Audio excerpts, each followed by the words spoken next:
রাজনৈতিক এই পট পরিবর্তনের ঘটনায় গুঞ্জন জল্পনায় উঠে আসছে যুক্তরাষ্ট্রের ভূমিকার কথা।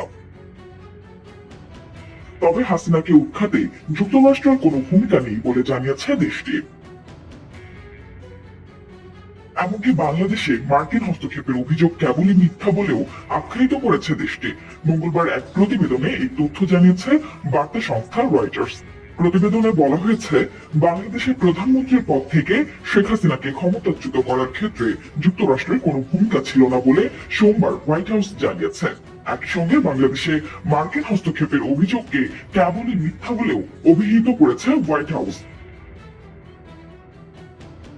বাংলাদেশের সরকার উৎখাতে যুক্তরাষ্ট্রের জড়িত থাকার অভিযোগের বিষয়ে জানতে চাওয়া হলে হোয়াইট হাউসের মুখপাত্র কারেন জব-পিয়েরে এক প্রেস ব্রিফিং এ বলেন, আমাদের আদৌ কোনো সম্পৃক্ততা ছিল না।